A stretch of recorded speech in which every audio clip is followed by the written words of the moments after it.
예, 이제 3, 4, 5번 문단을 읽어볼 텐데요. 요 앞에 영상에서 제가 선생님이 직접 찍은 사진을 보여주면서 여기에 어떤 이야기를 입혔는지 예를 들어드렸죠.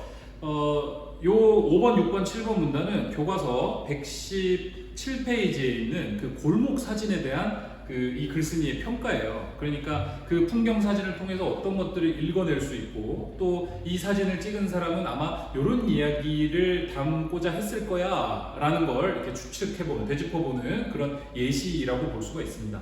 자, 3번 문단 같이 읽어보시죠. 오른쪽의 사진은 한 누리집의 사진 공모전에 출품된 사진이다. 이 사진을 보고 나는 도시와 그 속에 살고 있는 우리네 사람들에 대해 많은 생각을 하게 되었다. 그러니까 좋은 풍경 사진이니까 이 사진을 보고 나서 여러 가지에 대해서, 특히 도시와 그 속에 살고 있는 사람들에 대해서 많은 생각을 하게끔 만드는 것이죠.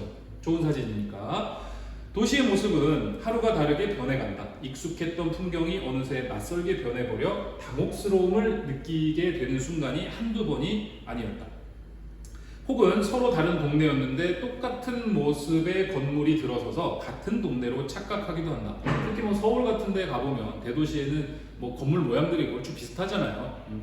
땅은 제한돼 있고 땅값은 비싸고 그러니까요. 자, 내가 있는 곳이 어디인지 분간되지 않는 획일화된 건물 사이를 걷다 보면 나도 모르게 울컥할 때도 있다. 가슴속에 어떤 감정이 확 올라온다는 뜻이죠. 이런 것들을 뭐라고 하냐? 소회라고 하는 것입니다. 소회. 그러니까 여기서 여기까지는 전부 다 이 글쓴이가 117쪽에 있는 사진을 읽으면서 든 생각들이에요. 그리고 마음속에 품은 생각 또는 감정 이런 것들을 소회라고 하거든요. 그러니까 이거 전체가 뭐냐? 글쓴이가 사진을 보고 느낀 소회라고 표현할 수가 있습니다.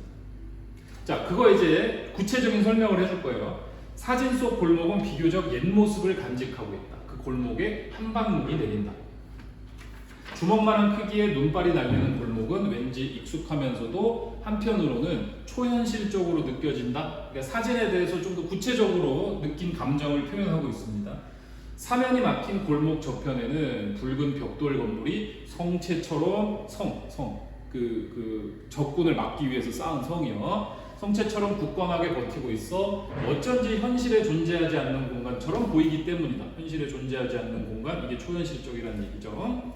그만큼 사진의 분위기가 독특하고 눈 내리는 순간이 실제감 있게, 실제로 만져지는 듯이, 실제로 존재하듯이 표현되었다. 관념의 사진이 아닌 구체적 실체 사진이라 할 만하다. 그러니까 이 글쓴이의 평가를 보면 글쓴이가 어떤 사진을 높이 평가하는지를 짐작해 볼 수가 있습니다. 사진이면서도 뭔가 실제감이 느껴지는 듯한 것.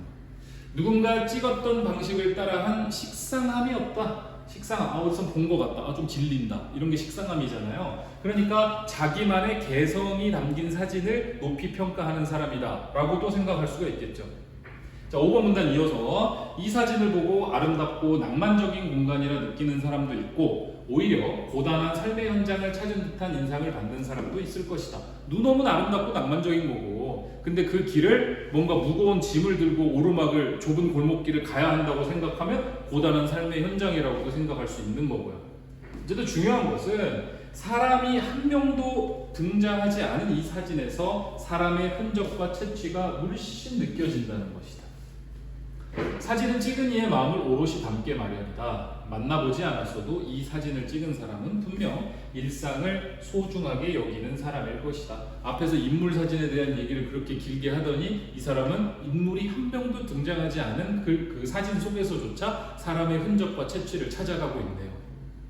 자, 그러니까 사진을 보면서 느낀 어떤 작가의 어떤 마음들, 그리고 그 구체적인 사진에 대한 평가, 어떤 부분에서 이 사진을 높이 평가하고 있는가를 여기 설명을 해놨고, 이걸 통해서 이 사진에는 당연히 사진을 찍은 사람의 마음이나 태도 같은 것들이 반영이 되니까 내가 이런 것들을 통해서 짐작해 보건데 아마 이 사진을 찍은 사람은 일상을 소중히 여기는 사람일 것이다 라고 이런 이야기를 풀어나가고 있습니다. 결국 사진이라는 예술도 이 안에 어떤 이야기가 담겼는지 스토리텔링을 해나가는 것이 작품의 가치를 높일 수 있는 그런 방법이라고 생각할 수가 있겠네요. 자, 그럼 다음 영상에서 6번, 7번 문단 마무리해 보도록 하겠습니다.